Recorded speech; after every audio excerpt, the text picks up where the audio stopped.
Emeka, can you hear me? Yeah, Benga, you're welcome here. Hi everyone. Good evening to you if you're in Nigeria or anywhere where it's evening. Good morning to you, good afternoon to you, wherever you are, whatever the time is. Welcome here again. I'm really seeing the numbers. We have over 19 people watching across multiple platforms. I want to say thank you all. All right, so for those of us on YouTube, I basically would just be most of the questions you can ask would focus more on YouTube live questions, but of course, the link to the slide where you can ask your questions are up. We sent it via mails to you. Some of you got it through WhatsApp, and it's practically everywhere you search. So you can do it to make use of that link to ask questions. Again, I want to say thank you so much.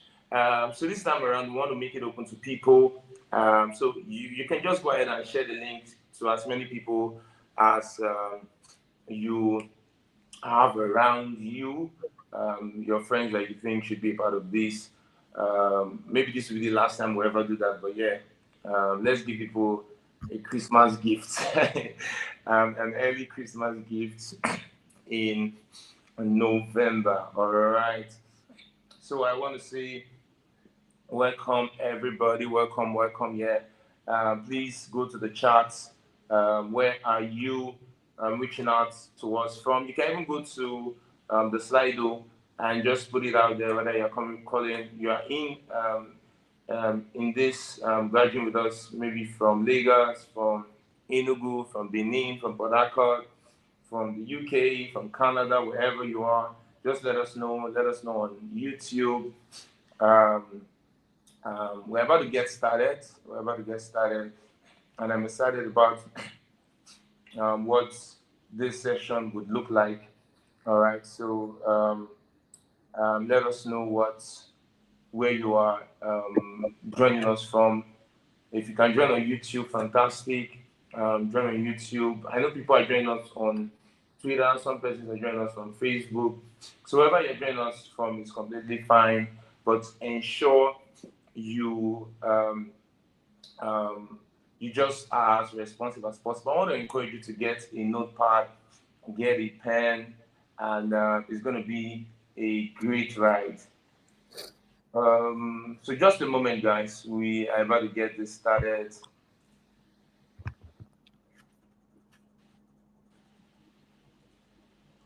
We're about to get this started. All right. I can see the numbers going up. This is amazing. This is really, really good. I'm excited. I should be excited, yeah. I should be excited knowing that a good number of people are doing this with us. So, yeah. All right. I know you can see my faces now. Good evening again. Welcome here. I'm excited. Like I said last month, Oganiru's concept is basically to bring people, builders of tomorrow, together to discuss, to learn, and move to like the next phase of their life and their career. And the truth is, in our journey, there's always that part where you probably don't know what to do. Sometimes you think you're not confident enough. Sometimes you think maybe you're not just called out for this, right? And that's why a lot of people go ahead and take a 9 to 5 job that probably never gives them satisfaction until 5 years down the line they realize, oh, I never really wanted to do this, right? But some people go a certain path and then realize I decided to go this path because I was afraid to take some risks. I was afraid that if I followed what I really wanted to do, I wouldn't achieve my goal, all right? And so that's the reason why we have Oganiru, bringing in people, young people like us, people between the age of 19, 20, 35, and young people who you could go online, check out their portfolio, and you're like, oh, okay, what's this guy doing that I'm not doing? Or even if you are building, you just see what these guys are doing, and you're encouraged to do better, to push hard. And for me, I know that there are a few persons here who are doing amazing stuff as well. I know a number of persons who are joining this call, my friends, and I know that they are doing crazy stuff out there. And for them, it's about I just need to learn from this guy. I just need to hear Benga talk, right? Benga, and myself I have a very interesting story. I'm going to start with that story, but I want to go ahead and read a bit about Benga's biography before we start. All right, so there's a cover to whatever I'm going to read in here. So when we were designing, I sent the a bio to the designer and I said, "This is Benga's bio." He said, "This thing is very long. Go cut it off." I reduced it. He said, "It's too long. It will not fit the design. Cut it off." I reduced it, and he said, "It will not fit the design. Cut it off." And then we ended up with, I think, 2 paragraphs, and that will never sum the story of Benga and all that Benga is about and the things that Benga has done. Right. So Olugbenga Olubanjo is the founder and CEO of Reeddi. He's also the founder of Carry Africa. There's a lot of story around Carry Africa that I hope that you'll be on board during this time. Reeddi is a renewable energy company revolutionizing access to clean, reliable, and affordable electricity in energy poor regions. Through its proprietary technology, Reeddi delivers energy solutions to over 1,000 households and businesses monthly in Nigeria, creating opportunities for economic and social development. So what I'm reading here, I copied it, but I know that they have exceeded that number a long time ago. The flagship product, of course, they have multiple products now, but the flagship product, which is Reeddi Capsule, has gained international awards. It has been named one of Times Magazine's best innovation of 2021 and one of Fast Company's world-changing ideas in 2023. Reeddi was recognized as one of the 5 finalists for Prince William's £1 million Earthshot Prize, highlighting his role in promoting global sustainability.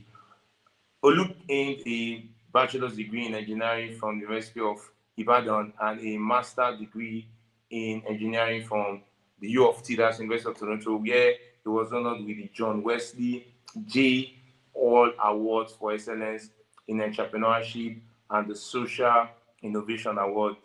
Well, with a round of applause wherever you are, let's welcome here Benga. Benga, can you just show us your face? Welcome, Benga. Welcome, Benga. Benga, you're welcome. Can you hear me? Yes, I can hear you clearly. How are you doing? Yeah, I'm doing very well. And hi, everyone. And what's good? My regards to you wherever you are listening from or watching from.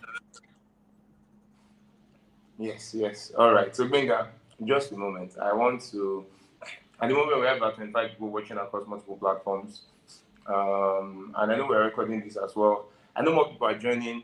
And so let's start this, right? Let me talk a bit about my personal knowledge of Benga. I think I met Benga, was it 2016? Yeah, it was 2016 when Benga came to serve in Enugu. And it was amazing to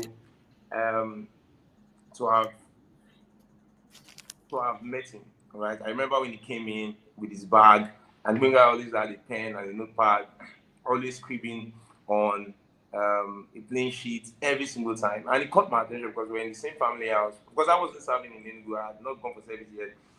But I was staying in the family house and I was to go to service, I think, a year afterwards. And I remember how that it caught my attention. And somehow, I just knew I wanted to be friends with this guy. And time passed. A lot of things happened. Like, I don't want to talk about the background story around all of Benga's stuff. But one of the things that struck me about Benga was very thoughtful. Benga would always think about the process.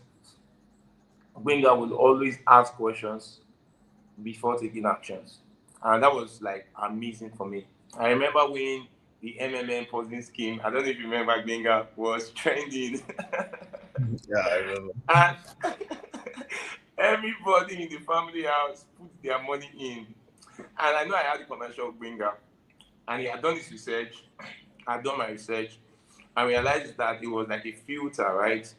And we knew that we just had a conversation. When I was telling me that it's a filter, it's a pyramid turned upside down. And so the more you people put in stuff, the first set of people get the benefit. But over time, there's no more space for stuff to go through that filter, and then everything just gets stopped, and nobody is getting anything. Everybody's money is lost. And I remember in October, was it in October? And everything crashed because people were laughing at us like, you guys are stupid, you guys don't know what's going on, we are cashing out and all. And when it crashed, it was evident that we knew what we were doing. And I was glad I followed Binga at that particular time. And I think that like solidified our relationship. And of course, we left Nigeria, got a scholarship to study in the University of Toronto over there in Canada. And again, I remember Binga was building every single time. And I think you will talk about that part of the story where it's easy to think, oh, because I failed in this project, I'm a failure. Or rather, okay, this product isn't working, I can do something different. And that was one of the things that Binga did, right? I remember Native, NATIVV. Of course, I think Benga got some cash from that. So Benga is the king of getting money, grants, anywhere, anytime. Benga got some money from, I think, to the Menu Foundation, and the idea didn't fly, but Benga never stopped building. Got to school while everybody was trying to get a first class or finish top notch. And Benga, I think he also finished top notch from school and left U of T with a business ready. Technologies that become a global brand, well respected, recognized around. And I remember in 2018, Benga reached out to me. No, it was, I forgot 2018, we were talking about the product building.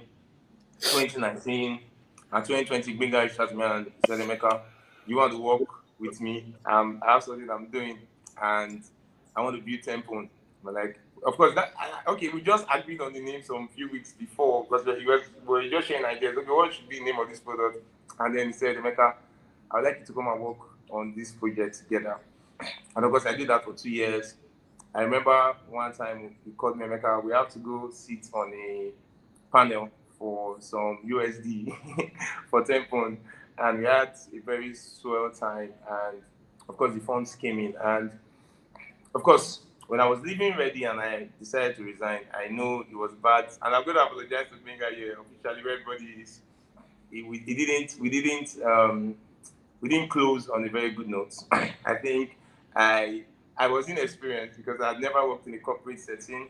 And so some things I probably did and my way of living wasn't the best way I should have. And I jacked a lot of things. But Benga was just so good that even after I was a while, when I was like, should I chat this guy up? He was not chatting me up. Emeka, how you doing? And calls me, I want to check up on you.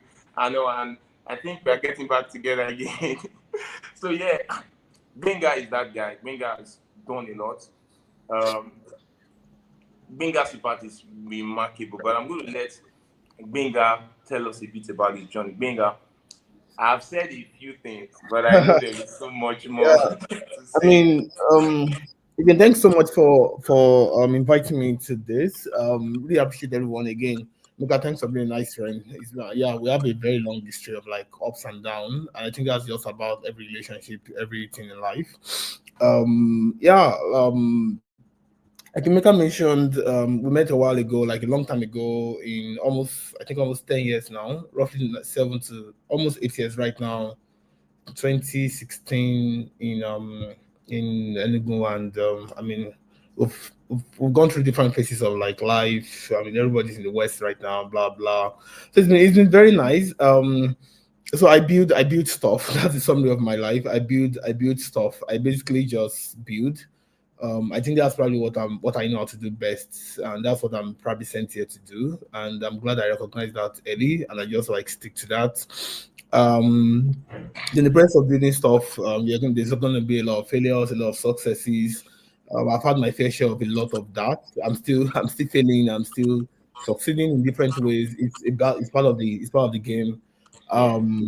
And Yeah, I run a company called Reeddi right now.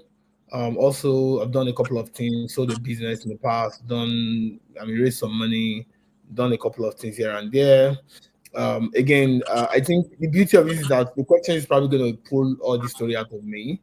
It's hard for me to just tell the story on a whole because I have the different dimension of like what I've done across different verticals. Yeah, but like definitely I'm one of the young Nigerian entrepreneurs just trying to make the future in our own unique way. I mean, design our future because I believe that the future is made by people, not by like you don't fold your hands like, and expect change to happen. You have to like take charge and like make change happen. So that's kind of what influences how I think, and it's also what drives my building stuff. So every time I'm looking around for problems, and when I see the problem and I see that it's a problem that is worthwhile enough that could make significant change, I jump in it and I try to create a solution for it. Those solutions sometimes do, sometimes they don't work, and when they don't, actually it's always a lesson, it's always a lot of lessons embedded in it. Some of the solutions requires also you like raising capital for them. Some of them requires you like understanding who's going to be your market, where the market's going to be. Sometimes it takes like 2 years to build some are easy to build. The beauty of building is just like going to the gym. The more you gym, the more you enjoy, the more you are able to like quickly build muscles. So the more you know, the more you build, the more you know how to build. Actually, it's and the more you get addicted to, the more you get like you understand the risk, and the risk doesn't come to you like an outsider looking at it. So for me, the last time I got a job that pays me was in 20 when I left school in 2015. That was the last time I did some internship then, and that was the last time I got a job. Ever since then, I've been purely so over 10 years right now. I've never earned salary. I don't even know what salary looks like, so, which is crazy. But like basically, it also makes you like very vulnerable because you are basically like on this journey that you don't know what's like the next year is gonna be, but you just have to like very creative. You have to be able to like make a lot of sacrifices, delay gratification, think about stuff, read a lot, build strong relationships because those matters a lot. Know how to like do just know how to make people happy so that they can because at the end of the day, this thing requires a lot of like just bringing people together. You can't build alone, by the way. So you can't build alone because sometimes someone like me, I build stuff across different industries that I have no idea about. Like I don't have the depth understanding of that industry. So I have to like get people around that understand that industry and they have to be committed to help. So yeah, it's been a very interesting ride. Just a summary of that. I think when we go into the very specific question, I'll probably be able to answer very specific questions. But like yeah, my name is Olu again. My name is Olugbenga Olubanjo. You can call me Olu for short. I build stuff. That's what I do, and I basically my goal is I mean my LinkedIn, what I say there that kind of summarize what I do is that I try to mine value out of uncertainties. So I walk into an uncertain situation, a problem or something, and I mine value out of it. So I'm always around uncertainty. So you probably see me around different problems trying to solve it. I love the fact that when there's a problem, I want to go in there, put some structure to it, and mine some value out of it. So create value for the investors, create value for myself, and also create value for the people I'm solving what's it called? I'm solving this solution for. Amazing stuff, amazing stuff. You know, the beauty about talking to Big is that you just give him the mic and he would spill everything out, and that's really like very remarkable. And I think I would just go down to the cross because there are like a number of persons on this call, a number of people who see this video, a number of people who watch this in 2, 3, 4, 5 years time, and they'll be inspired by it. So there is this point where so a number of persons who probably do 9 to 5 now didn't probably wanted to go that route, right? They wanted to build something. Maybe they tried, they failed, it didn't work, they thought it was going to work, Mm, and they just needed security. Why did you not stop? Why? Because the question is, was it always rosy from the beginning? I don't think it's left for you to answer, but why did you not stop? Why? What do you have to say to people like that who probably had built stuff and now because of their experiences, because of the failures they have experienced, they are wondering, should I not just get a secure job, keep myself together, mm, get enough to feed the family, start up a family, feed the family, and just live life, right? What do you mm. have to say in that situation? Yeah. So So my thank you for that question, Mika. So my belief in life is that there's no security. There's nothing called secure job, right? You know, there's not even a call there's a country, that's what you can say you have a secure country. And to be gracious to, I don't want to get into like geopolitics right now. I'll have mentioned like we have countries that are war torn today. Probably a couple of years ago, the people living in some of those countries think that they probably have a secure job, right? So the country is no more even secure itself, where it's war torn. So the bank is gone, almost everything gone. They are living on aid. So I believe I have this. I mean, I don't know. Maybe it's kind of radical because I'm an entrepreneur. I have this aggressive to believe that there's nothing called security is what you create for yourself. It's not what the system creates for you. So at the end of the day, there's nothing called there's. I don't believe in something called security. That there's something called job security. Yeah, remember the companies where everybody goes to say they have a secure job are companies that were also like built by people that put their blood on the ground to make sure that the structure continues to exist and people continue to now mine value from those structures. So technically, I just believe that security you want is actually something that you create for yourself. So and there's nothing bad in people doing 9 to 5 as well. I think 9 to 5 is. I mean, I have a bunch of staff with me, extremely smart people that do. I also did 9 to 5 myself, by the way. So there's nothing bad in doing 9 to 5. By the way, being an entrepreneur is actually more crazy than doing 9 to 5 because you're actually working like maybe like 80, 90 hours a week, which is crazy. I still work today. There are people that I know that probably don't work today, but yesterday by 6 o'clock they are done working and they are not opening any stuff. I work for me. I work every time I need to work. There's nothing like 9 to 5. So there's a value there depending on how you are built. I think what I've learned in life is that it's very important for you to know what your mission is. And yeah, there's a spiritual side to it. Once you understand your mission, you just focus on it, and whatever you're doing doesn't feel like work. So someone like me, building doesn't feel like work. It just feel like basically just what's it called living. I'm basically just living, like I'm giving myself, because at the end of the day, I mean, we are in this world to give ourselves. So you give as much as you can give of yourself to the world. That's actually why you are in this world. So that's how I see it. So when I'm doing stuff, I don't think about it from the lens of like work or 9 to 5 or something. I just see it from the lens of value. So basically, if you're a 9 to 5 guy and that's your own mission, or you are working in a very strategic what's it called organization where that is a key part of like what you're doing. I mean, you don't need to be. There's nothing. I mean, it's not like you don't have a better. An entrepreneur doesn't have a better whatever than you, except you are called to be an entrepreneur and you are doing 9 to 5. That's a difference. That's when you feel maybe you feel bad and you feel like you're not living in purpose. But you have to know that which purpose of whatever you're living at. Like you can be a creator, right? You can be you can be a singer, you can be a footballer. These are not 9 to 5 work. There's some people that are doing pure corporates, they are very good at it. Just understand what you are called to do, because that's actually the first, like when you understand what you are called to do, every other thing just becomes easy. For me, when I'm working, I don't feel like I'm working. I just feel like I'm trying to create solutions. I love it. I think about it like we're going to be doing some very massive project next year. I'm already like kind of daydreaming about it, how it's going to work, what's going to work, who are going to help, where am I going to get resources, all this kind of stuff. It just, for me, it doesn't feel like work. And that's because I'm obsessed with it. And more importantly, it's what I'm called to do. So it came very, very easy. And everybody also, I mean, even the Bible says that we have all these inside gifts, and in the gifts, our gifts make way for us. It brings us before kings. So again, we have those inside gifts that we have in you, and understand, like going to it and get and understanding it and showing it to the world, like making sure you are able to like glorify God with it and bring for the value you have to the world is how you get like rewarded. And that gift can be in different. It doesn't have to be entrepreneurship. Entrepreneurship is just one piece of like the pie. There's multiple gifts from everybody that people can offer. For me, myself, my own is creating value, and I can create the value through entrepreneurship.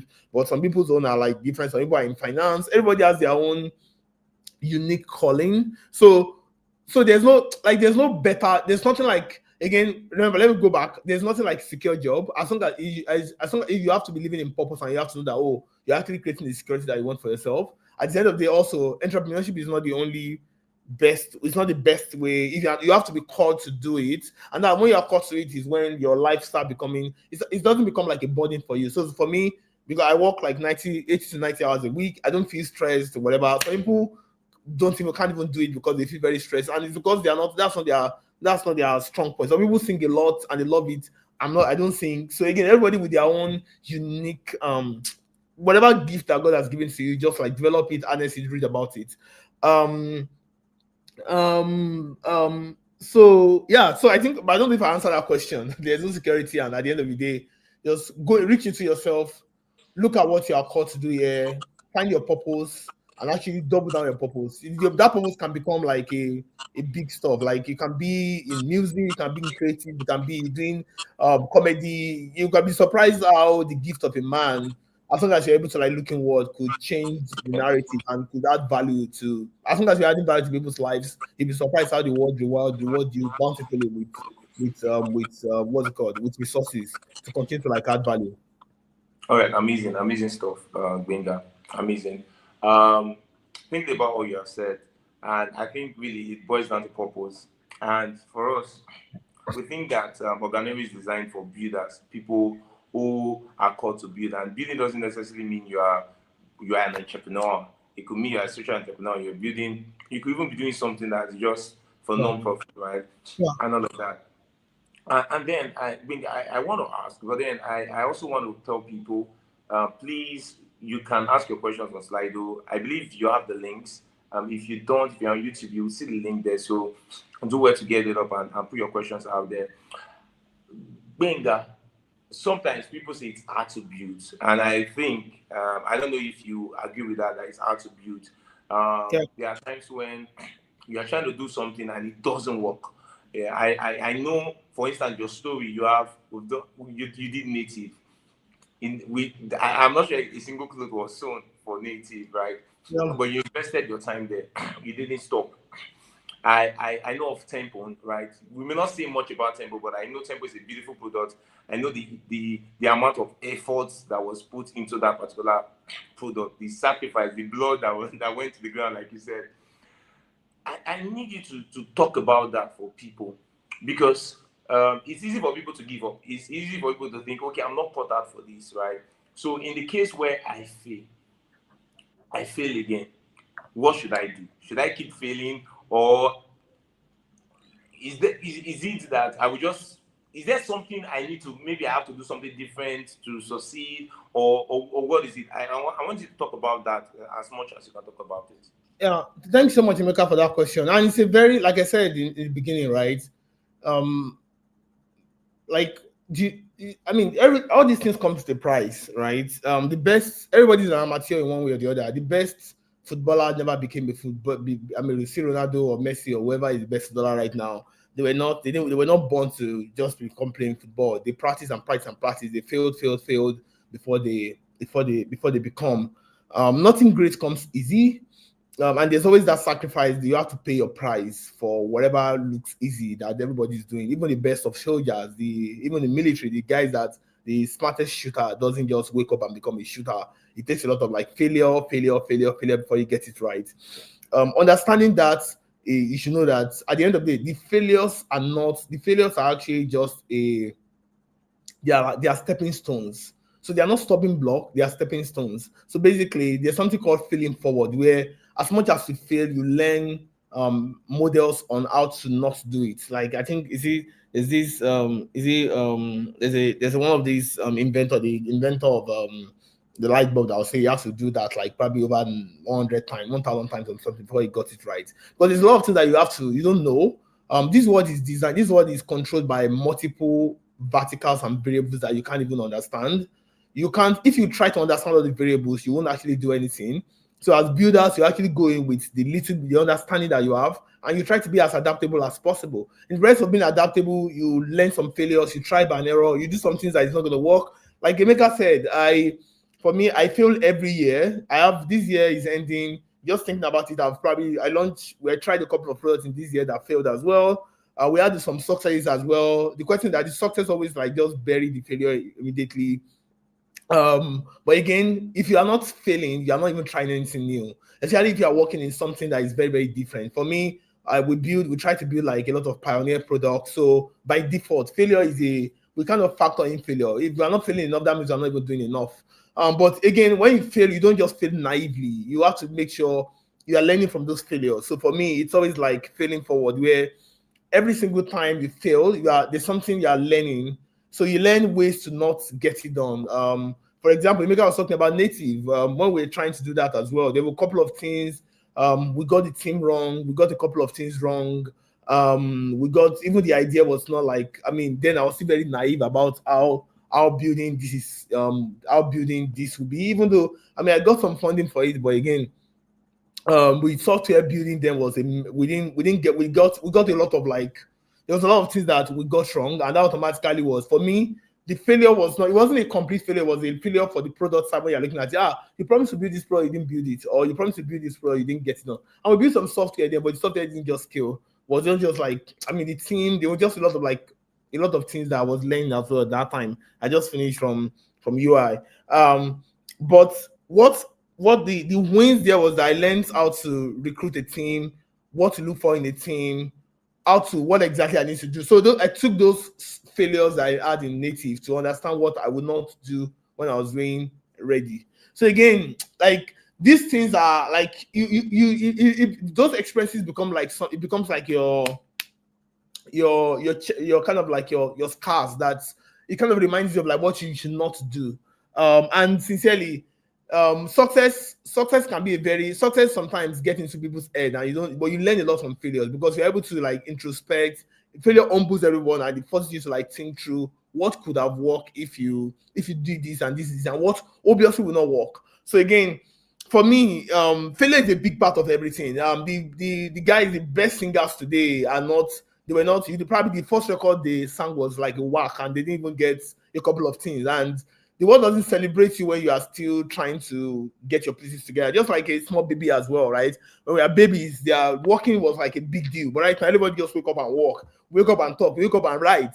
Remember when when we were babies, we're just trying to figure out, okay, put a step forward.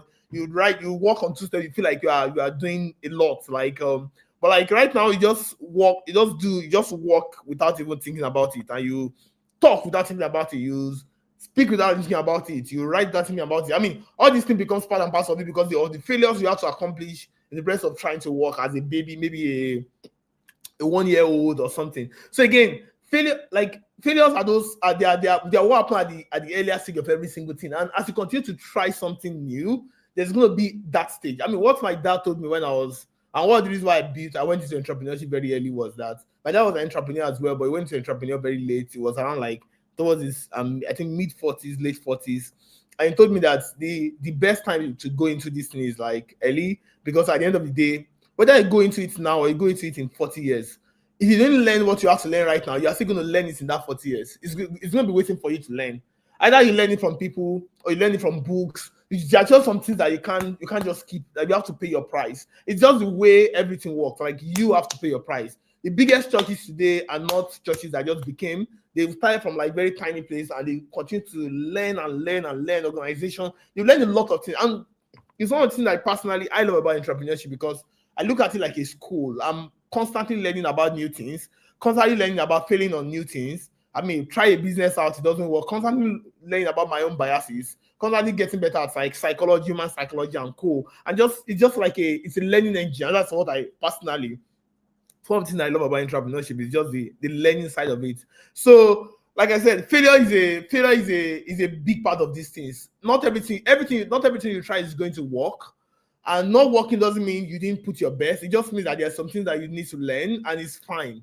So that's why when you are doing it, you have to be calculative. Don't put in all your resources if you observe that you have like just be calculative. But you know that at the end of the day, failure is part of the process. What I did when I was starting out that gives me some kind of like introspection when I failed is that I read a lot of biographies. I read a lot of biographies of people that have built, and I observed that if you read their biographies, it's laced with massive failures.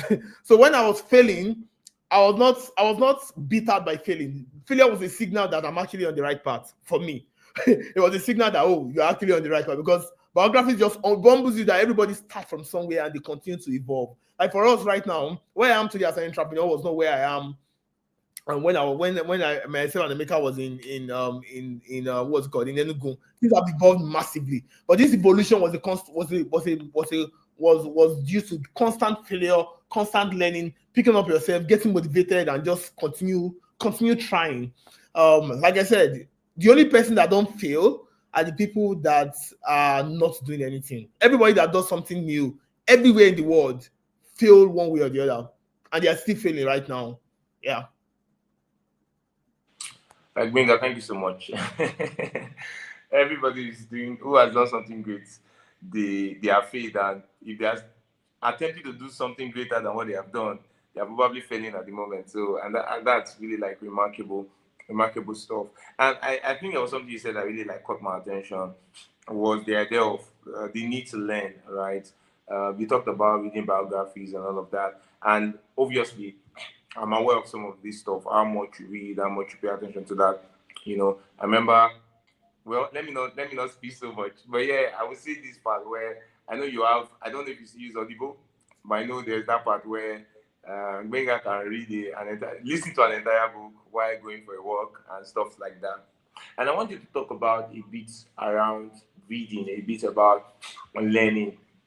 Of course, you talk a bit about it, how it has helped you, but I want you to like focus it for the people who are here, right?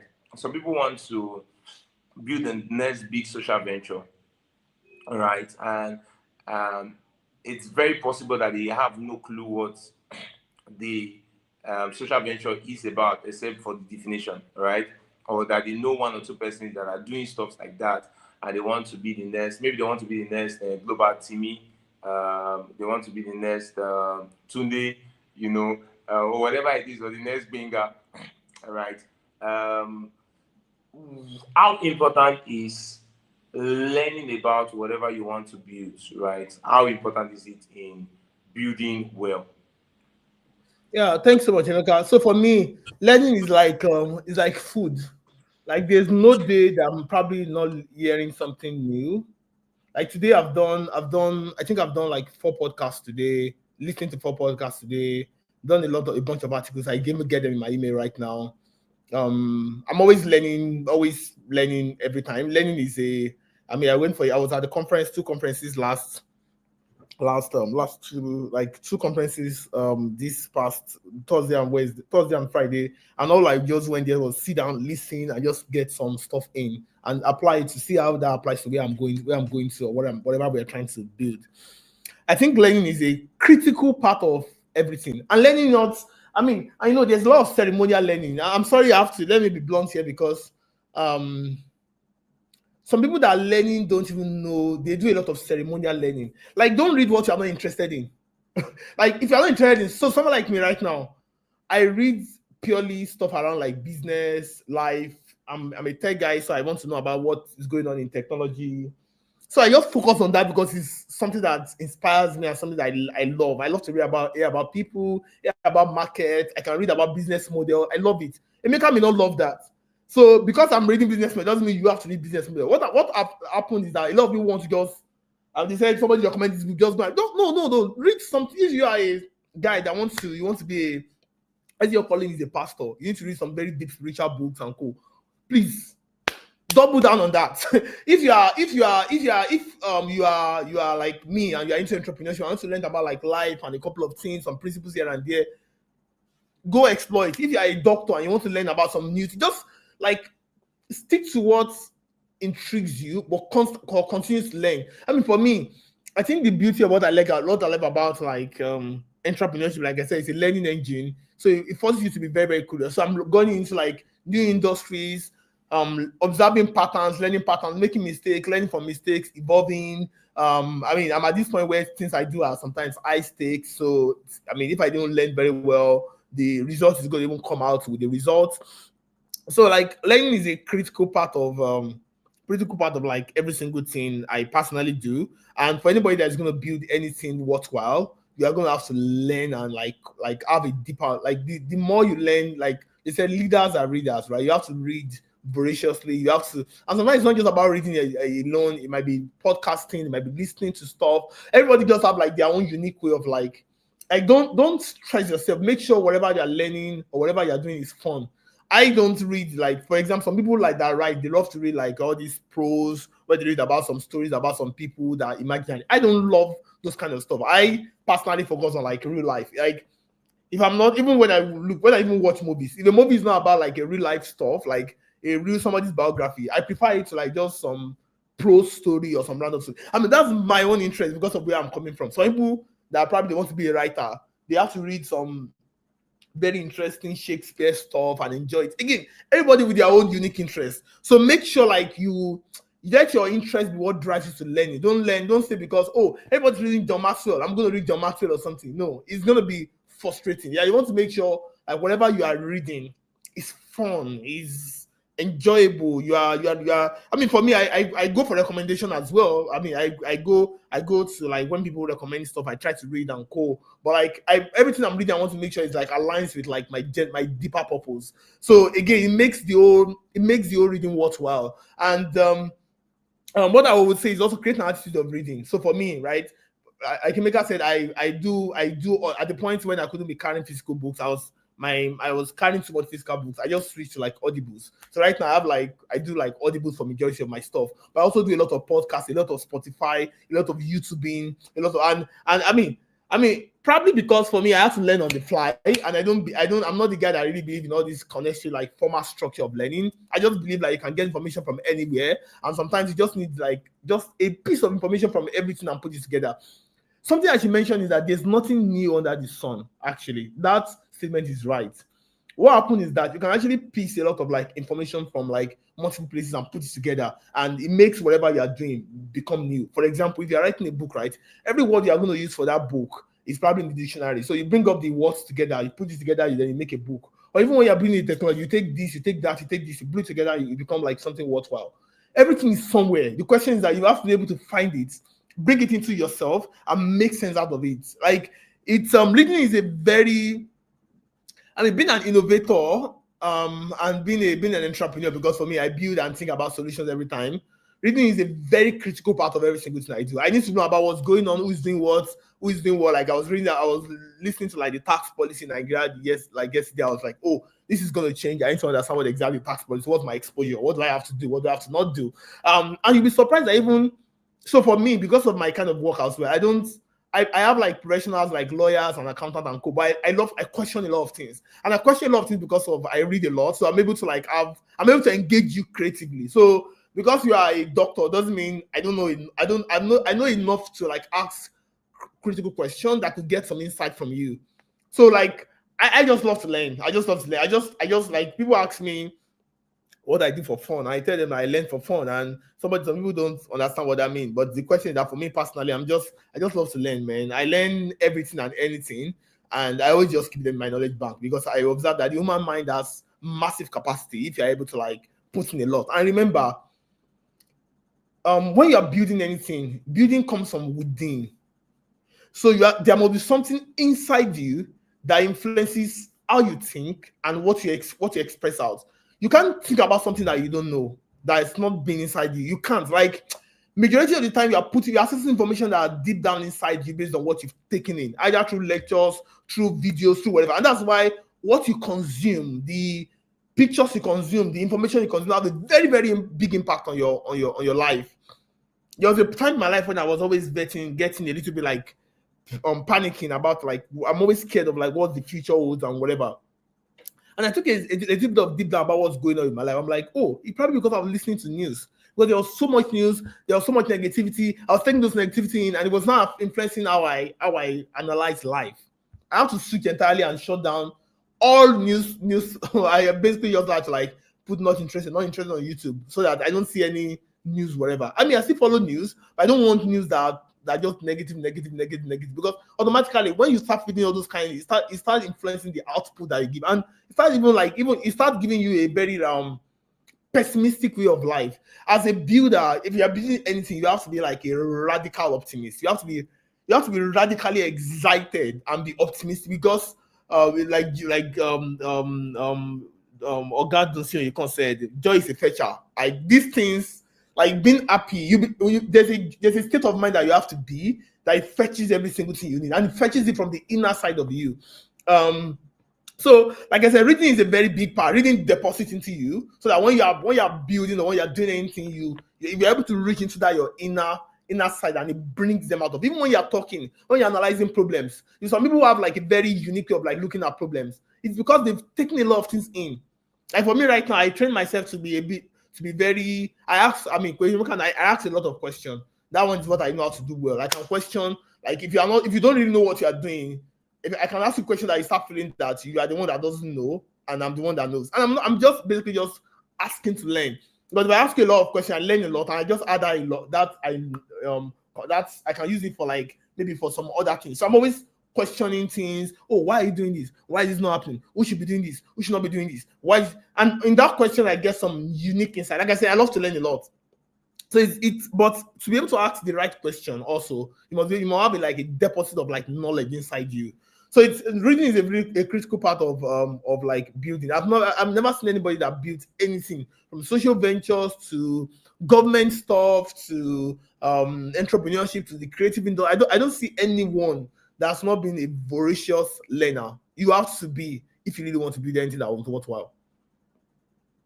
Benga, thank you so much. This is like remarkable stuff, right?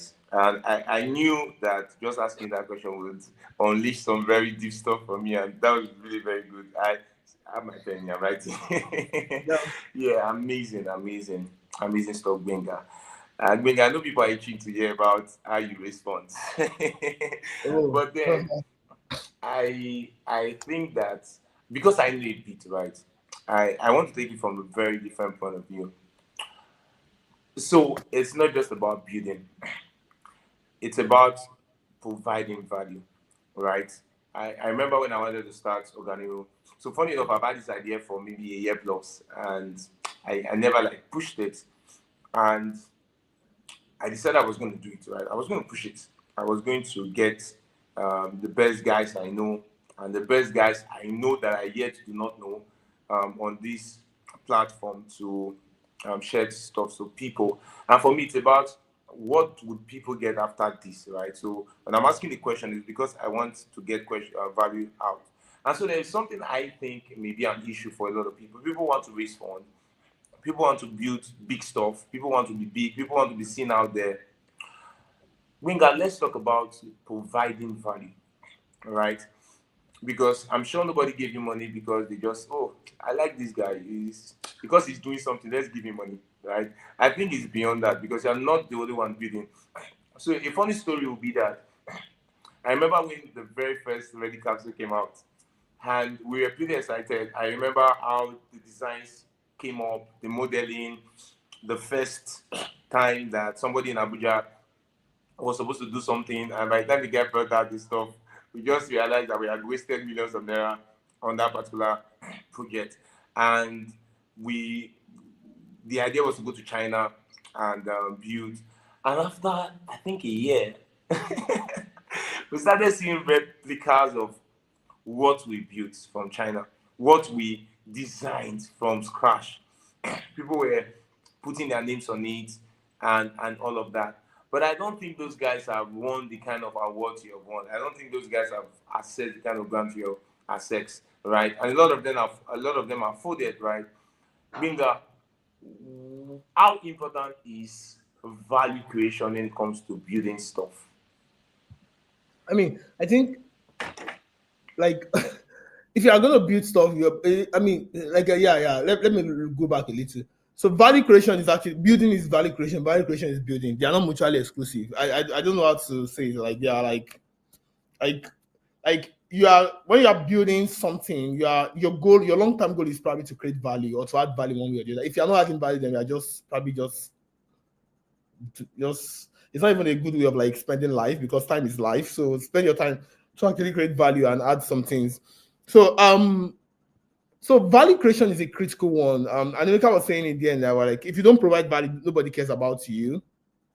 But when you provide value, even if nobody see you and you believe in yourself, with time, people will start to understand the fact that you are uniquely providing the value that nobody is able to provide. And you have to just be focused on like what exactly you are doing. So for us, like Emeka mentioned, with the Reeddi Capsule story, it was a very ugly story. There's a lot of ups and downs when we're building. Then sometimes we have like limited resources. And something that you mentioned is that so for me, thank God for grace, a lot of things have happened. But if I see someone today that tells me that the reason why they're not building is because they don't have resources, that's a big lie. It's also two things it tells you about the person, right? It tells you that the person is they are telling lies to themselves. And I'm saying this in a very gracious way because there's something about the human being that you need to sometimes be able to tell yourself the hard truth. I've been in entrepreneurship for me. I'm very radical to myself to tell myself, Olu, you are biased in this place.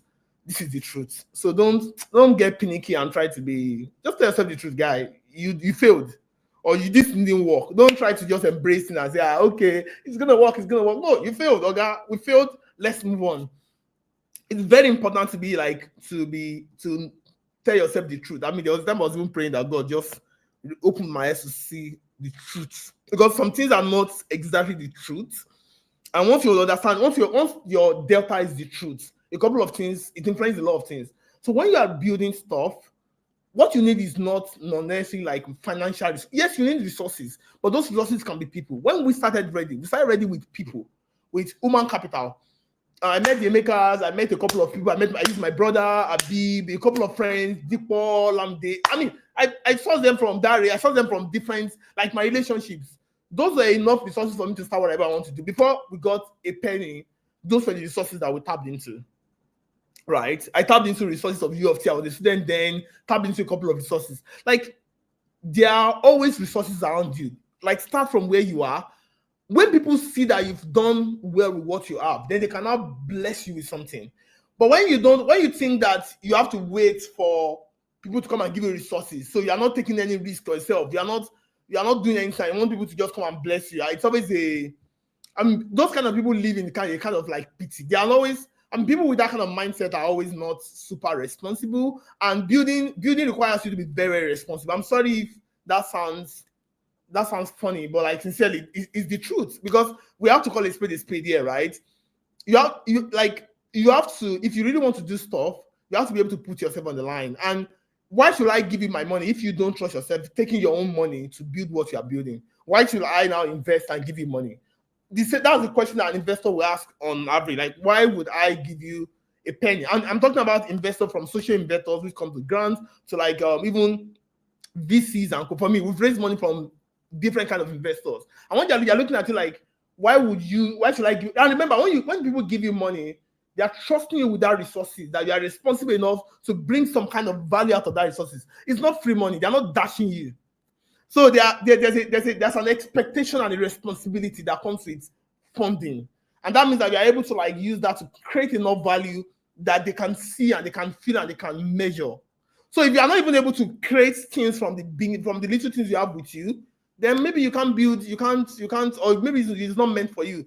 Again, funding matters, resources matters, but like you have to start from what you have. Like, look around the people, the whatever, just do something what you have. In the process of doing something, things continue to open up. Like, I mean, the Bible says that if you are not being trusted with little, why should you be trusted with much? If you can't do little, if you can't achieve anything with the little you have, if you can't manage a cup of water, then you shouldn't say you can manage a bucket. And if you can't manage a bucket of water, you can't manage a drum of water. Like, it's just impossible. Because trust me, the skill that you need in managing a cup, you'll be surprised that you need to take some of those skills to manage a drum. And if you can't manage a drum at a cup at a sustainable level, then if you get the drum, and that's why even some people today, some people say, I need $100 million. I mean $1 million. I'm like, if they give you the money, you won't know what to do with it.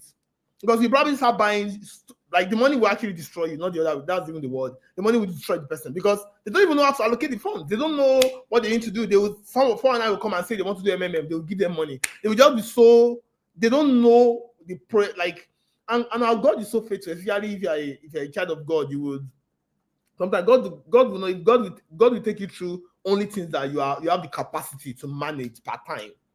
Even me, there was a time I'm always praying, God, we need more funding. It was later I looked back that we've not created the structure to even be able to absorb this funding, and we don't even know how to manage the funding. For example, Megan was telling about like some of the failures we had already at the start of Reeddi. We gave some guys like a couple of millions to help us do some prototype. The guy did it wrongly. Imagine if I had spent $1 million doing that. What would have happened? It would have been a massive failure. But at least it was a $1 million, $2 million failure that we could contain. So again, you have to just go with what you have, and in the process, things continue to add. What I've learned in life is that success begets success.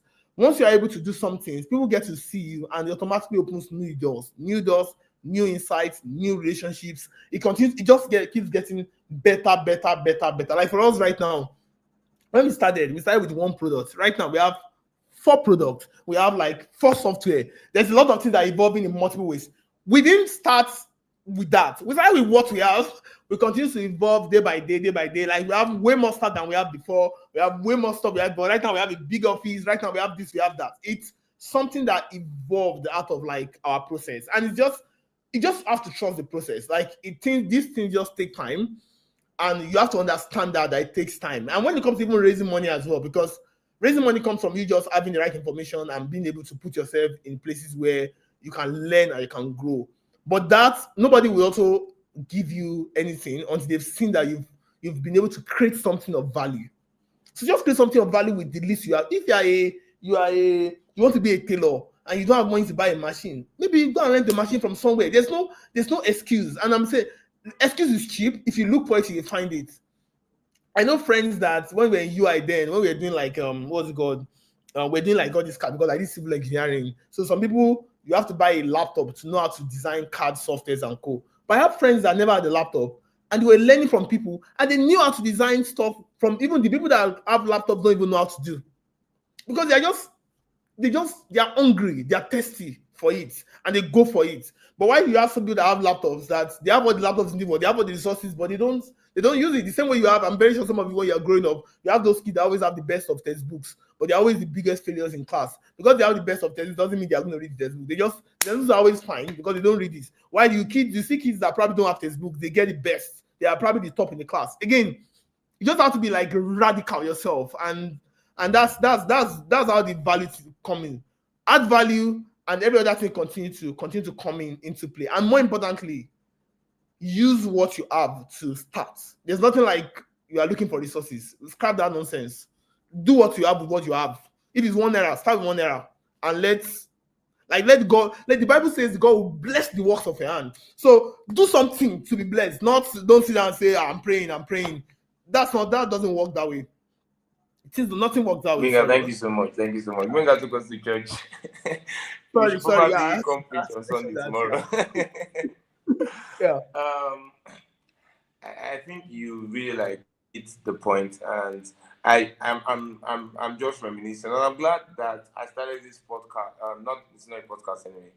These conversations with people I have like knowledge of, because it allows me to like really like think about the process, and I'm learning a lot from all these conversations. When you were talking about the 4 softwares that you viewed, the 4 products that you have already, and all those many other stuff that you were mentioning, I remember the first video website. I did it myself. I remember you built it from scratch. Yeah. It was there. You don't build websites anymore, but you used whatever you had at that time to just build it, right? You build it yourself, And I remember Benga saying one time that this website gave us money. We got funds because we had it. People did not say, the UX was not good enough. They saw what they were looking for. They came to see what this company was about. Does this company have a digital footprint? What is this company about? They could read it on the website, and they pursued with the vision, and then gave the funds that was needed, and really remarkable stuff. And I'm saying to everybody here, you can do stuff yourself, right? You can do stuff yourself. And I'll just share a funny experience, right? And so the person who helped me set up StreamYard the last time mentioned to me that we're discussing, and I was like, I've not been. There's a place I normally go to on Saturdays, and I've not been there for the past 2 Saturdays, and I'd like to attend. I'm like, okay. Oh yeah, let's do video call. I will set it up, and I actually did set it up myself. It didn't take me a lot. It's something anybody can do. But I know the next time, if I need it and somebody's not available, I won't have to call. I won't be stressed like I was today. Oh, okay, guy, how do we do this and all of that?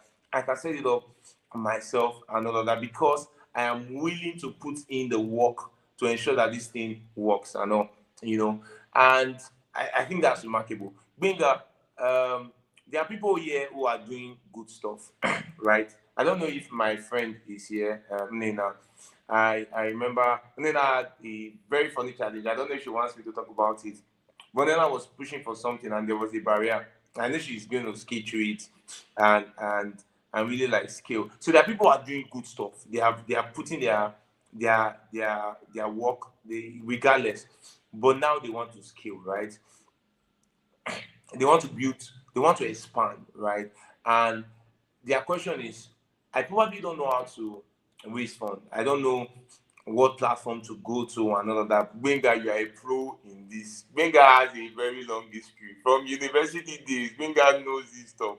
So Benga, I want you to, let's assume there are people here who just want to learn the ropes, you know, maybe it's $1,000 they need, maybe it's just 5,000 or $10,000. You have done that maybe 10 years ago, right? And now you are doing bigger stuff. How can I get to that point? How can, and that's what that person is asking. Now, what do I need to do? Are there platforms I need to go to? Is it that every time you apply for a grant, the money just came, you know, and all of that? Were there failure points? Were there times you thought this one was not working and all of that? I want you to, like, from your heart, talk to these folks on how they can access funds, where they should go to, what they should look out for, and stuff like that. Over to you.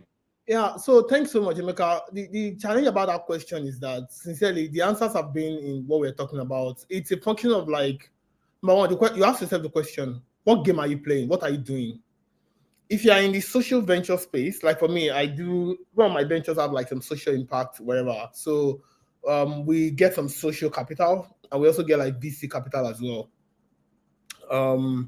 So you have to know what exactly is like, what are the skill sets that you need to learn and what you need to do. Let me give you an example. So after I got the Tony money then, and unfortunately the business I tried it on did not work. Although I wrote the application myself, I wrote it then when I was in, I think it was in Enugu then, right? Is it Enugu during NYC? Was that when I wrote the application? I can't remember. Actually, I got the result when I was in Enugu. But I knew my writing was not stellar. My writing was okay. I mean, I had the first class, so I did very well in school. But like I have to like I said, tell yourself the truth. Don't be blurred by your own successes. Don't let success. Don't let because I got this award, then that means I'm good. Okay, you yourself know that you are not good. So tell yourself the truth and don't let people's success or the noise that everybody's saying get into your head. Just know what you are doing and where exactly you are going to. Like that's very know your North Star. So for me, I told myself, Olu, yes, you got this grant. I think it was 1.5 million naira then. But your writing is whack. Your writing is so whack. So I told myself when I got to U of T, I took all the writing classes, all. I'm talking about from Faculty of Arts to Faculty of Science to Faculty of Engineering. I took all the writing classes. I actually went to that school to do engineering, but I did I had more writing classes than engineering classes. And the goal is I knew that writing is a critical bit of me. I knew that I didn't get that when I was in UI because I was in engineering. Well, I was very analytically good. My analytics was good. But I observed that at the end of the day, even if you have the best ideas and you don't know how to clearly communicate it, both in writing, in speaking, and visually, you're not going anywhere. It's not a course. So you see people with a lot of ideas, but they are just stuck somewhere because you've not built capacity to communicate the idea. And these are something that you need to, like, it's part of what you need to build. You have this gift. I have the gift of like singing right now. I need to find a way to start toning my voice, maybe what I should eat, what I should not eat, what I should do, what I should not do. You have to train. So you know this thing that you need to develop. So I developed no capacity in my idea. Oh my God. I developed all this capacity. I remember there was time at my first pitch outside Toronto. I had to go to the US for a pitch of stuff then. And I was going to speak to a lot of white people.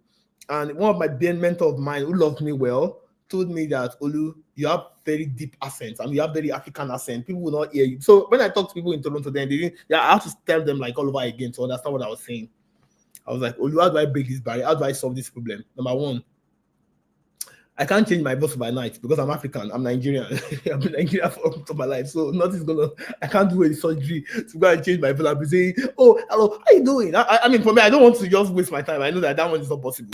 So I focus on what matters. I'm like, I'm going to design my slide such a way that even if you are a deaf person, meaning that you don't need to look at my mouth, my slide would explain clearly what I'm doing by just me moving it from like slide 1 to slide 20 without me saying a word. So mean that even if you don't hear what I'm saying, you can follow my slide and trust God for wisdom and co. And I prayed and bam, I did that slide. It was so simple. It was my first major. It was so simple that like a deaf person just looking at the slide, you understand what you understand the business. And that's what we did. And we won. So the best, so we did, it wasn't about the accent, it wasn't about Olu knows how to speak. He sound like American, he sound like like an English person. No. Everybody was okay with what I was doing, but like we understand what he was doing. We were able to look at it on the slide, even if he probably not pronouncing there where they were saying D, or he was calling batteries. I mean, it doesn't matter. At the end of the day, people were able to clearly see what I was doing. So again, like understand these things and understand what the capacity you need to build. For raising funding, right? It's all about like you looking for information. So whenever you are doing this, say you are just one information away from like what could change everything you are doing.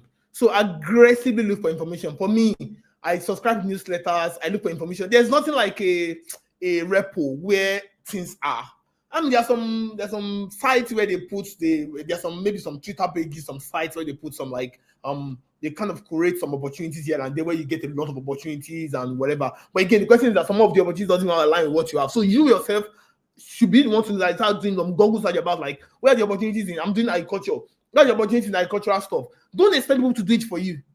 And don't say, okay, bro, Mr. Gbenga, if you see the opportunity, send it to me. Guess what? Everybody's busy with their own problem. So nobody's probably going to send anything to you. Just forget about it. So just focus, you that you need it. Go and look for it yourself. All the opportunities I've got in my life, majority of things I've seen, I've go chase for myself, not things that somebody brought to me. You get to a stage where people start bringing stuff to you. That stage is going to come. By the early stage, you go and look for every single thing yourself. You smoke through every single thing. But at the end of the day, you are the one that knows what you are looking for. So you go and look for it. And some of the opportunities will come, you quickly grab it. And you sometimes evolve beyond the opportunities. But again, for funding, you have to be the one you have to like go aggressively look for information yourself. Just the way you have to aggressively look for information when you are building. It's part of the work of building actually. Because as you are building, you have to think about how do I sustain this, what I'm building. So funding is not abstracted from building. It's a piece of building. And you have to think about it holistically. Is it like you are going to get a rich revenue? Is it that you need like maybe 100,000 naira to build whatever you are building? Or do you need this? Like all these things will be factored in. I mean, the Bible says like, who is it that builds something without counting the cost, right? Without taking time to count the cost. You have to count the cost of what you are doing. And that's why you have to know, okay, should I start very low? Should I start very high? Should I just use these resources? Should I just do this? When I get to this point, do I get a much more stuff? And the beauty of, and what the Holy Spirit does is also the fact that once you commit to it genuinely, the mercy of God will start directing you into like what you need to do. But you need to genuinely commit to it, not committing to it and say, hey, Bro Emeka, please, if you see something, let me know. Then you now sit down. You're expecting Bro Emeka that is probably chasing his life to come and give you information. My sister, my brother, doesn't work that way. For me, I go in and sniff through every, because again, it's also a part of learning where you need to find a way to like, you need to be able to comb a lot of noise and look for value inside the noise. Like look for, the way when people go and dig gold, right? You look for gold in the dust. Gold is a mix of dust and gold. So you need to be able to look for it in the raw whatever. So sometimes you are just reading some information and you can just a tiny thing, you extract it and you'll be able to see more. That's why if you are building anything or you are doing anything, especially in the innovation space where I am, entrepreneurship space, you have to be a learner. You have to be a learner. You have to be learning every day. Because some of the things, and guess what? The challenge is that some of the things that you learned a year ago is no more applying right now. The world is moving in a very interesting way. If you are not very careful, you get caught unawares. So you need to be like on top of your game, constantly learning, constantly thinking, constantly evolving, constantly taking in useful information, constantly flushing out useless information that's like now obsolete because the world is evolving. Like I said, there's no specific place where I say, oh, done, this is here. You have to, we have Google, we have ChatGPT right now, we have a lot of things right now that you can explore. Reach out to people on LinkedIn, talk to people, get coffee, have a coffee chat with people, ask them questions. Like Yoruba will say, Like, just continue to ask questions. The process of asking questions, you are going to learn a lot, and you are going to build capacity to know where to look at and how to look for like funding. And like I said, funding what you are building is a critical part of the building process. It's not an abstracted part of it. So it's not like I'm building, but I don't know where to get the money. No, it's a critical part of that you need to think through in the process of creation. I don't know if that answers the question, Emeka.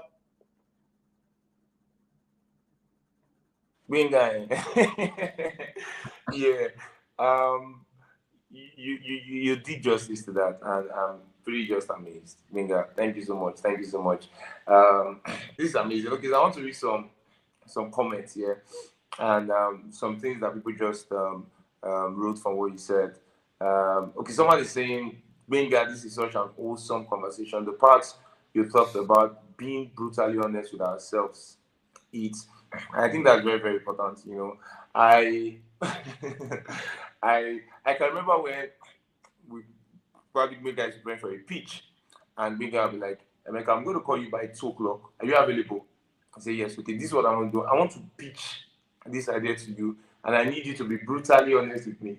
As a man that will pitch to me, and when it's done, I give him my comment. He goes back, he pitches to me again, and then by the time he's pitching to me, he has probably pitched to another 5 group of people who probably I'm not aware of.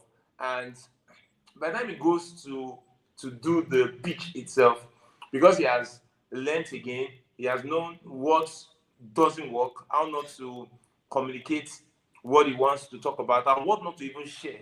You know, he goes there and he hits the ground running in Tinubu's term. And I think that's very, very incredible. You know, being honest with yourself. And I think that if you are building, you should really look for people that can be honest with you, right? People that can tell you the truth, guy. This thing they do, this is not the way to do about it. Yeah, And I think that's something that Minga really I like mentioned that part of that. does. I mentioned that part So of you like said, being.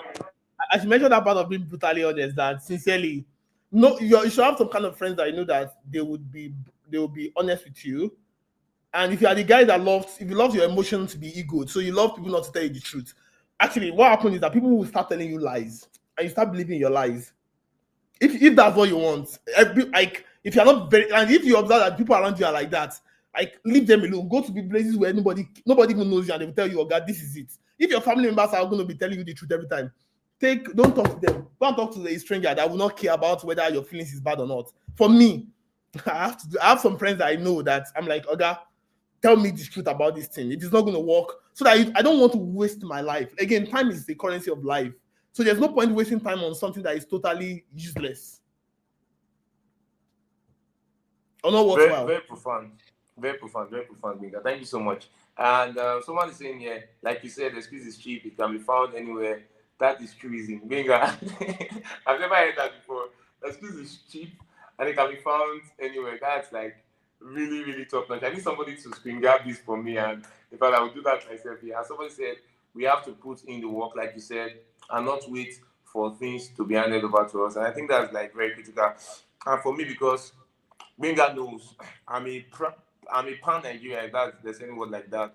And just recently, I had to like take up a course, right? A program for politics and stuff like that. Not because I'm planning to run for elections in the next 2, 3, 4, 5, even 10, 15 years, but because I felt that, man, I can't be in the same space with everybody who's talking, everybody in Nigeria, their knowledge of politics on Twitter, or the information they get from Twitter, and want to be a force in that sense, want to make a change. And just being in class, it's been exhausting, right? But just being in class for the past few days, has shown me that America, little or nothing about the Nigerian politics. There's so much you can learn, and I can imagine when I'm done what I would know. So I think that's really very profound. Excuse is cheap. It can be found anywhere. You have to put in the work, and waiting for things to be handed over to you will not work. Benga, thank you so much for coming here today. I feel like you'll come in again very soon. And I'm going to say this. I never said this to you. I remember one time I brought Benga for an event for university students in school. Okay, someone has a question here, and I'm going to ask that question, but I'm going to quickly just say this. I remember when I think Benga was outside the country. I brought Benga and someone else, and wanted to talk to students in church, um, campus students in church about success in school and also being able to build while in school. And by the time we are done, someone said, that guy, that Benga was, that Mr. Benga, that's what he used, was rough on us. Like, he came in hard.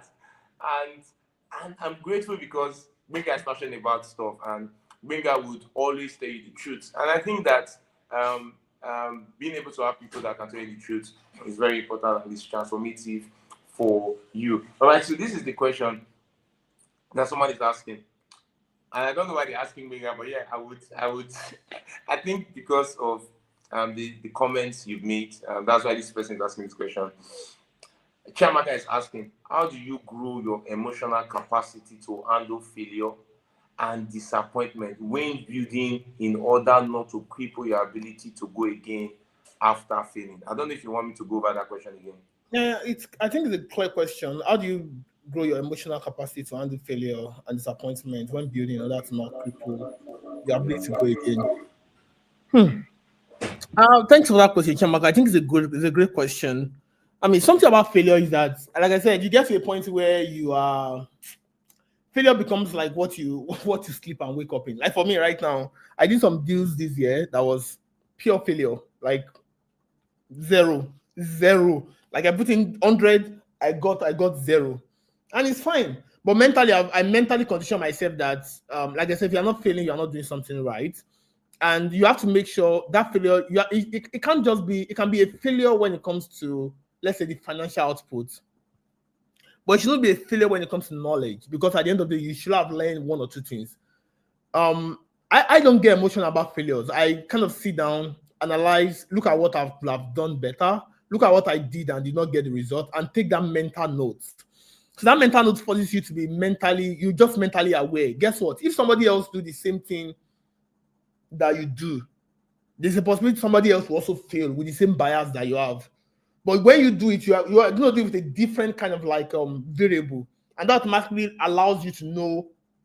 It kind of automatically shifts the outcome. So the outcome may be positive or negative, respective. But instead of the outcome, you are learning something new.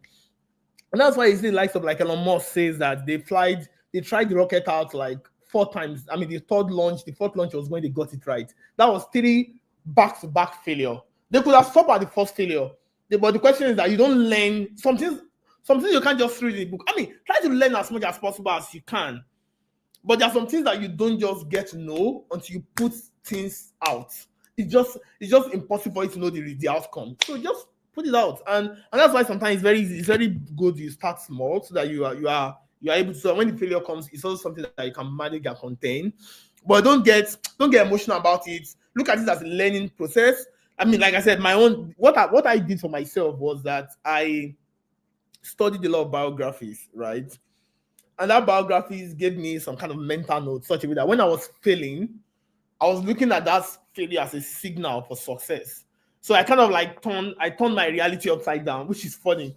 So that kind of helped me manage the emotional baggage that comes from failure. I came from my mom is a civil servant, and my mom is very, like, she's very, she want my mom is a civil servant, and she worked for like 30 something years, and she came from a world where they want certainty, because they want some level of predictability. But for me, at the point, I got obsessed to not being the lack of the fact that the world is a mess, and the world is not a mess. I mean, for the fact that the world is very unpredictable, there's so much uncertainty. So I actually just love that uncertainty, to the point that right now I'm okay when there's uncertainties. I actually love uncertainties more than even certainty, because at least certainty I can predict the outcome. Uncertainties, the outcome could be 1 million or 0.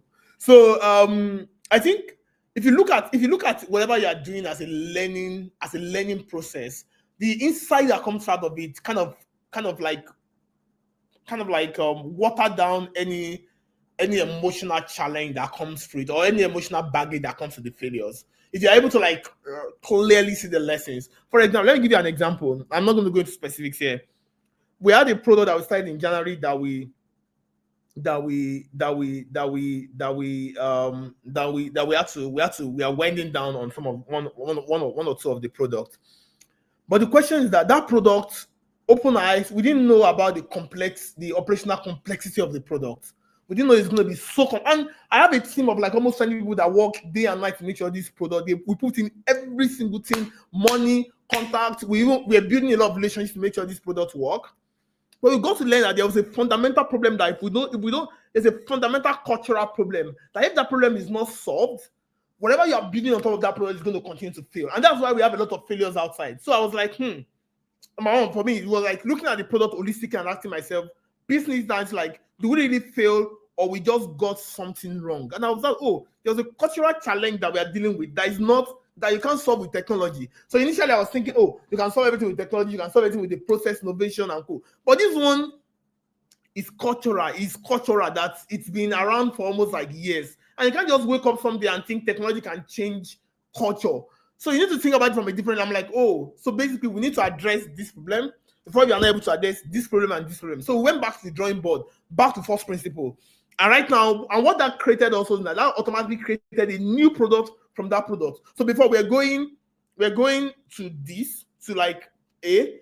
From A, we got, not getting to A made us understand that we actually have to go to Z, Y. Once we solve Z, Y, then we have the enough resources to come and solve A, B, C. And right now, that Z, Y now becomes like a very unique insight that we got that nobody, even most of the people that have shut down doing those kind of stuff, that just went back and was slimy, this thing doesn't work, They didn't look at it holistically. They didn't look at it from the lens of like, what are the unique lessons that if these things were right, this could have been a big success. We were like, we are going to make this right. If we can make this right, then this can open doors to like more massive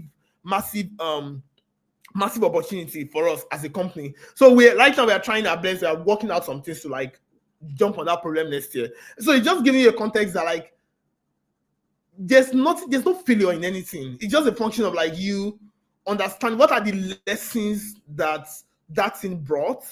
Like let's say you try to sell a product and the product did not, nobody came to sell the product. The first question is that, how are you selling the product? Is the product right? Is it the right time? Those questions they are like critical, and you have to ask yourself the question, not get emotionally drawn into whatever. And if once you are realistic with yourself, the joy of the new insight sometimes clouds that drama that comes from failure. And more importantly, the more you do this, the more you get used to like some part of this is going to fail. Just knowing that by default, even just remove a lot of drama from your life. For me, when I do stuff mentally, I already know that some part is going to fail. I don't even bother. I'm already, that failure is like, I'm already putting my hand like this failure come because I know you are coming. The question is that I need to know what I'm going to learn from you, so that it's not like I don't lose you. There's somebody, I think it's somebody that said that I don't lose your pain. Like there's a lot of things that there's a lot of deep lessons that come from pain. And if you don't take that lessons, it's gonna happen again. It's gonna happen again. It's gonna happen again. It's gonna happen again. Until you've taken in the core insights that really matter, that you can now use to like forge ahead. I don't know if I answered that question. Thank you so much. Yeah. That's really good stuff. I want to say thank you so much for joining us today. So I'm asking myself, do we want to do this in December? Guys, I don't know. December is a lot. But yeah, I'll let you guys know if we would go ahead and have an event in December. But in January, we'll have something really good because it's a new year for people. And I think it's basically helping people to build a plan for the new year in terms of building, not your life in that sense, but something that will really like help you to create a model that you can apply over the next 1 year. That's my goal. I want to see people build after this, right? I want you to take action. And like I said initially, when you fill the form, you probably saw that we requested that you let us know if you want mentorship. We'll think about that, right? And it's not something we're going to rush into. People like Benga, people like Samuel, and every other person that will come here can decide to say, okay, I want to do a bit of mentorship, share some of these ideas I have. I don't think I'll be willing to do that. Yeah, and we'll see how that goes. I want to say thank you so much. I can see over we've been around 68 people here. We grew to that number. I think I learned something here that 7 o'clock may not be the best time for this, maybe 8 o'clock. So we are learning, right? Saturday, right? Where people are like chilling. People are probably chilling right now. Yes, so definitely, I'm going to think about that, talk to the team, and we'll see how I would rework that, because yeah, it's about learning, reflecting, Yeah. and asking yourself, is this working? Can it be better and stuff like that? I want to appreciate. If you notice, we are on Gbemi Dennis account, because by the time we found out that um, Google had closed up our account and we had issues, and it would take 2 days, and the event is today. There was no way we were going to resolve that. And he immediately opened all of his accounts. Please follow him on Twitter. He's an influencer on Twitter. He's a big shot on Twitter, doing incredible stuff. Please follow him. Do want to follow Benga as well. Follow Reeddi, Reeddi, on Instagram or LinkedIn to see what they are doing. See what they have. Go to their page, just see what they are building. It will encourage you to build. See how they are building, not just what they are building, but how they are building. Follow Reeddi, follow Carry.Africa, follow the Oganiru Convo on Instagram and every other platform. Thank you guys so much. I'm really excited that everybody here showed up. You guys are amazing. I'm happy. This is the first time this is the second time I'm having this, and we are currently at 70 viewers. I'm not just excited about the number, but I'm excited about the impact that this is having on people. And I want to say this to people who have my contact. If you're my friends, you're on this call, please send me a message on WhatsApp. Let me know what you think about this. What should we have done better? We're going to also put out a feedback form. So I'm sure the guys are listening. We're going to put out a feedback form. Send it to everybody who we have their email. Let's know what you think about this, what we can do better, and stuff like that. We also want to learn, right? And we're learning from Winga to know that we need to get feedback and know how this thing goes. Thank you so much, guys. You guys are amazing. Please help me celebrate Winga. Thank you so much. Thanks for having me. Amazing. Yeah. Yeah, thank you so much, Winga. I really appreciate you. I'm sure I'm going to look for you, and we'll see before you get by again. I mean, I'm probably here more now, so yeah. Gonna connect. Yeah. Thank you so much, everyone. Thank you. Yeah. Go build. Yeah. Thank you so much, everybody. So we'll call this a night. See you again soon.